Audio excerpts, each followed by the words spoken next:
মেঘেদের গুরুম গুরুম গর্জন শোনা যাচ্ছে। পলিথিনের পর্দাটা একটু সরিয়ে লোহার শিকগুলায় এক হাত রেখে বাইরে তাকিয়ে আছে রাত্রি। বৃষ্টির ছটায় একটু আধটু ভিজে উঠছে হাত মুখ। নিভ্রাণ হালকা কেশে গলা পরিষ্কার করল। মুঠোয় রাখা হাতের বাঁধন ঢিলে করে দিলেও তা ছুটে গেল না। রাত্রি নিজের অজান্তেই সজোরে খামচে ধরেছে তাকে। মুচকি হাসল নিভ্রাণ। চোখ তুলে রাত্রির মুখের দিকে তাকালো। বেশ কিছুক্ষণ তাকিয়েই থাকলো একাধারে। মেয়েটার সৌন্দর্য অপার্থিব। পাতলা ঠোঁটজোড়া মৃদু কম্পমান। বারবার চোখের ভারী পল্লব ঝাপটাচ্ছে। গালের উপরে কয়েক ছিটা পানি। নিভ্রাণ শুকনো ঢোক গিলল। দৃষ্টি সরিয়ে ভরাট গলায় প্রশ্ন করল, নাম কি আপনার? ঘাড় ফিরিয়ে এক পলক তাকালো রাত্রি।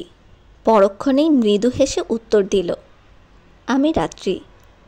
বলে আবারও বৃষ্টি দেখায় মন দিল সে। মনে মনে কয়েকবার নামটা আওড়ে নিল নিভ্রাণ। পুনরায় বলল, তো রাত আপনি। তার কথা শেষ হবার আগেই শব্দ করে হেসে ফেলল রাত্রি। হাসল নিভ্রাণও। নিষ্পলক নয়নে চেয়ে থেকে ধীর কণ্ঠে বলল, হাসছেন কেন? কোনো রকম হাসি থামালো রাত্রি। চোখাচোখি হতেই চোখ নামিয়ে নরম স্বরে বলল, আমার নাম রাত্রি, রাত নয়। আমি না হয় রাতই ডাকি। মুখে উত্তর দিল না রাত্রি। সম্মতিসূচক হাসি হাসল শুধু। বাতাসের বেগ বেড়েছে। বৃষ্টির পানিও তীব্রভাবে ঢুকে পড়ছে ফাঁক দিয়ে। চোখের উপর কয়েক ফোঁটা ঝাপটা এসে পড়তেই দ্রুত পলিথিনটা ছেড়ে দিয়ে এক হাতে চোখ কচলালো রাত্রি। গায়ের জ্বরটা নেমে গেছে হঠাৎই। ঘাড় গলা ঘামে ভিজে উঠেছে। নিভ্রাণ পকেট থেকে রুমাল বের করে এগিয়ে দিল। ইশারা করলো ঘাম মুছে নিতে। মৌন মুখে কিছুক্ষণ ইতস্ততা করে অতঃপর দ্বিধাগ্রস্ত হাতে রুমালটা নিল রাত্রি। ঘাম মুছে পুনরায় নিভ্রাণের কাছে দিতেই নিভ্রাণ তা সযত্নে ভাঁজ করে পকেটে ঢোকাতে ঢোকাতে বলল, এভাবে একা একা জার্নি করবেন না রাত। কাল কত অসুস্থ হয়ে পড়েছিলেন জানেন? আমার অভ্যাস আছে। তৎক্ষণাৎ উত্তর দিল রাত্রি। খানিকটা অবাক হলো নিভ্রাণ। ঘাড় বাঁকিয়ে ভুরু কুঁচকে বলল, অসুস্থ হবার অভ্যাস আছে? আবারও হেসে ফেলল রাত্রি। হাসতে হাসতেই বলল, জার্নি করার অভ্যাস আছে। এবার আর হাসল না নিভ্রাণ। গম্ভীর স্বরে বলল, এতটুকুন মেয়ে এত দূর জার্নি করেন কেন? আর করলেও রাতের বেলাটা অ্যাভয়েড করবেন, বুঝলেন? রাত্রির চোখে মুখে হঠাৎই অদ্ভুত এক কালো ছায়া খেলে গেল। হাসিটা থেমে গেছে। ঠোঁটের আকৃতিটায় ফুটে উঠেছে বিষাদের দাগ।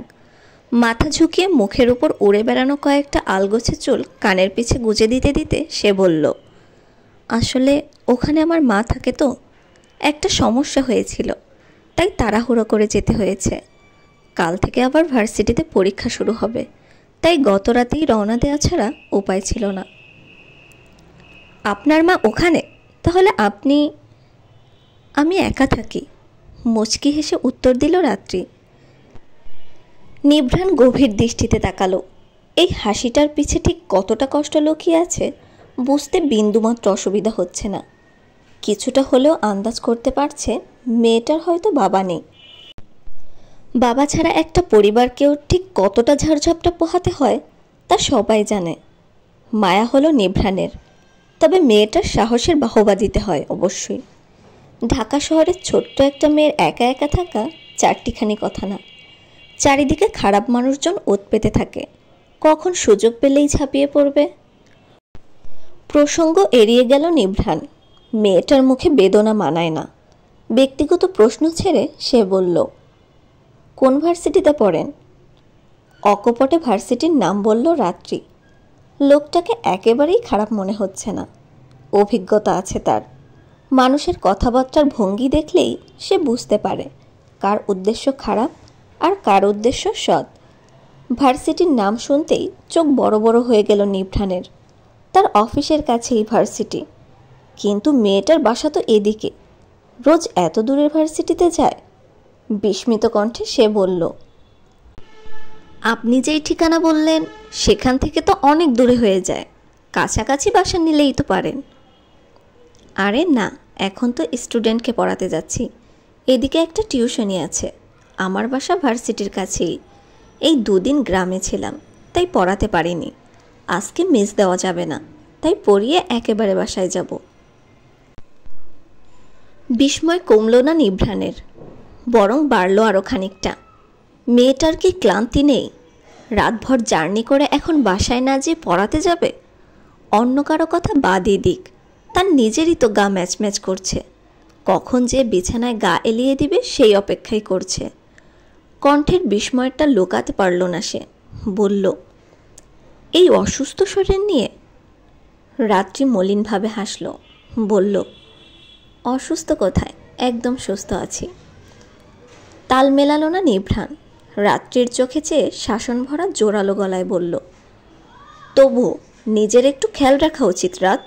ছোট মানুষ আপনি, এত চাপ নিবেন না। উত্তর দিল না রাত্রি, তবে খুব করে বলতে ইচ্ছে করল, নিজের খেয়াল রাখতে গেলে যে মায়ের খেয়ালটা রাখা হবে না। কিন্তু মুখ ফুটে বলতে পারল না। কারো কাছে নিজের অসহায়ত্ব কখনো প্রকাশ করে না সে। নিজেকে অন্যের সামনে ছোট করা মানে নিজের আত্মসম্মানটাকে বিলিয়ে দেওয়া, যা তার স্বভাবের সাথে একেবারেই বিপরীত। চোখ বুঝল সে, সিএনজিতে কাত করে মাথা ঠেকিয়ে বৃষ্টির ঝমঝম শব্দতরঙ্গ অনুভব করার চেষ্টা করল। নিভ্রাণ তাকালো একবার, মেয়েটা বারবার মুগ্ধ করছে তাকে। এরকম শান্ত সাহসী দৃঢ় স্বভাব সে পূর্বে দেখেনি।